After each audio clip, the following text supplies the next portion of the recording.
नमस्कार साथियों, मैं पुरुषोत्तम Bhargava DM Gyandhara YouTube channel पर आप सभी साथियों का हार्दिक स्वागत अभिनंदन है। नया साथियों, चैनल को ज़रूर सब्सक्राइब कर देना, लिंक को शेयर करना और कमेंट ज़रूर करना। चलिए, आज के सेशन में हम बात करने वाले हैं कि राष्ट्रीय आपातकाल के बारे में।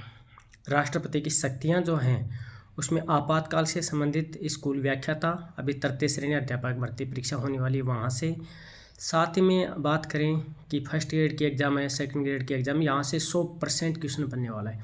तो इस वीडियो को आप 2-3 बार सुनना, ज़रूर आपका एक क्वेश्चन सही होगा और क्वेश्चन सही होगा उस दिन ये वीडियो आपको याद आएगा। चलिए चर्चा स्टार्ट करते हैं। पहले तो याद रखना है कि संविधान में आपातकालीन शक्तियाँ संविधान के भाग 18 में दी गई हैं। भाग 18 याद रखना, ये IAS प्रीलिम्स में प्रश्न पूछा था कि कौन से भाग में, 18 में है। साथ में साथियों आपको बताऊं कि अनुच्छेद 352 है, 356 है, 360 है, इसमें आपातकालीन शक्तियां दे रखे हैं। जैसे राष्ट्रीय आपातकाल तो 352 में, 356 में आपका संवैधानिक तंत्र की विफलता के आधार पे राष्ट्रपति शासन, 360 में है वित्तीय आपातकाल। सबसे पहले बात करते हैं हम 352 की कि 352 में क्या था आखिर। 352 में लिखा हुआ है राष्ट्रीय आपातकाल, वास्तविक शब्द है आपात उद्घोषणा। युद्ध, बाह्य आक्रमण, सशस्त्र विद्रोह के आधार पर राष्ट्रपति देश के किसी भाग में या संपूर्ण देश में आपातकाल लागू कर सकता है। अब यहाँ पर सशस्त्र विद्रोह शब्द की बात करें तो ये शब्द मूल संविधान में नहीं था, ये बाद में जोड़ा गया है साथियों। तो बाद में कब जोड़ा गया? 44वां संविधान संशोधन किया जाता है 1978 में, और उसके तहत ये जो सशस्त्र शब्द है ये जोड़ा गया अनुच्छेद 352 में। एक मंत्रिमंडल शब्द जोड़ा गया था। कौन सा शब्द हटाया गया? आंतरिक अशांति। देखिए, मूल जो संविधान था अपना ओरिजिनल कॉन्स्टिट्यूशन, उसमें आंतरिक अशांति शब्द का उल्लेख किया गया था। इसे हटाकर सशस्त्र विद्रोह शब्द जोड़ दिया गया। तो ये बात तो मूल रूप से याद रखनी है। अब याद रखना है कि युद्ध हो, बाह्य आक्रमण हो या सशस्त्र विद्रोह, या तो ये घटनाएं वास्तविक हों या घटने की इनकी आशंका हो। ठीक है, या तो वास्तविक हो चुकी हो या फिर इनके घटने की आशंका हो।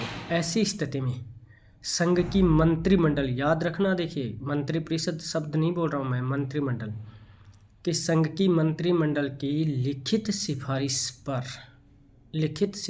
पर राष्ट्रपति देश में आपात उद्घोषणा करता है। संघ की मंत्रिमंडल लिखित में सिफारिश करेगी और राष्ट्रपति आपातकाल की घोषणा कर देता है। साथियों, फिर उसके बाद ये राष्ट्रपति द्वारा आपात की घोषणा की गई 1 महीने तक लागू रहती है। प्रारंभ में 1 महीने के भीतर संसद के दोनों सदनों के द्वारा आपात की इस उद्घोषणा को संसद के दोनों सदन अपने 2/3 बहुमत से इसे समर्थन दे देते हैं, इसे पारित कर देते हैं इस घोषणा को, तो यह अगले 6 माह के लिए लागू हो जाती है।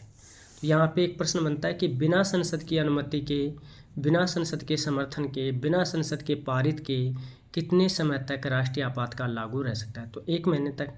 1 महीने के भीतर दोनों सदनों के द्वारा स्वीकृति प्रदान करनी होगी, फिर वो 6 महीने तक लागू हो जाता है।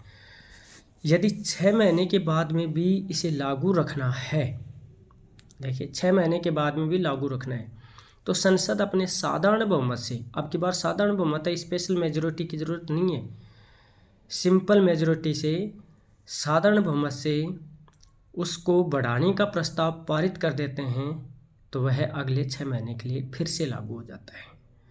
अब देखिए 6 महीने के बाद संसद द्वारा स्वीकृति प्रदान करके और राष्ट्रीय आपातकाल को देश में अनिश्चित काल के लिए लागू किया जा सकता है। ये याद रखना है, अनिश्चित काल के लिए लागू किया जा सकता है। ओके, तो ये बहुत अच्छा क्वेश्चन मैंने बताया कि अनिश्चित काल के लिए राष्ट्रीय आपातकाल लागू रह सकता है। ये प्रक्रिया तो एक आपातकाल लगाने की होती है। अब मान लो लागू कर दिया तो इसे हटाया किससे जाएगा? इसके 3 तरीके हैं साथियों। 3 मेथड से आपातकाल को, लागू किए गए आपातकाल को हटाया जा सकता है। कैसे?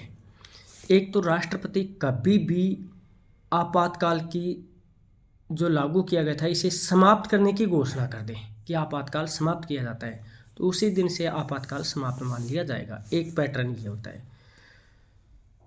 दूसरा साथियों कि जब मैंने कहा कि संसद पारित करती है तब वो आगे बढ़ता है। मान लो संसद उसे बढ़ाने का प्रस्ताव पारित ना करे तो फिर आपातकाल समाप्त हो जाएगा। जैसे मैंने कहा 6 महीने पर उसे पारित करना होगा तब जाके 6 महीने आगे बढ़ेगा। तो संसद यदि बढ़ाने का प्रस्ताव पारित नहीं करती है तो वो आपातकाल क्या हो जाएगा, समाप्त हो जाएगा। नंबर 2 हो गया। तीसरा नंबर है कि अकेली लोकसभा यदि अपने साधारण बहुमत से आपातकाल को समाप्त करने का प्रस्ताव पारित कर देती है तो फिर आपातकाल समाप्त हो जाता है।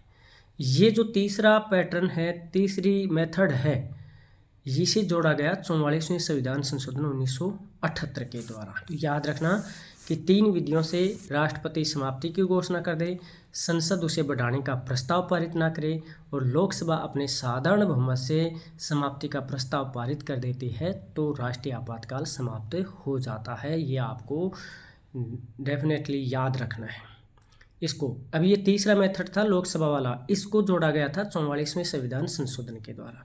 तो 3-4 बातें मुख्य रूप से याद रखनी हैं कि सशस्त्र विद्रोह शब्द जोड़ा गया कब, 44वें संशोधन के द्वारा। मंत्रिमंडल शब्द जोड़ा गया, पहले मंत्रिपरिषद की सिफारिश थी, फिर बाद में मंत्रिमंडल की लिखित सिफारिश जोड़ दी गई। एक साथियों जैसे मैंने कहा कि राष्ट्रपति आपातकाल की घोषणा कर देता है, उसके 1 महीने के बाद में संसद उसे पारित करेगी, समर्थन देगी तो ही वो आगे बढ़ेगा। अब यहाँ से सुनिए कि मूल संविधान में ये था कि राष्ट्रपति घोषणा कर दे तो संसद उसे कितने महीने में, 2 महीने में, 2 माह का समय दिया गया था।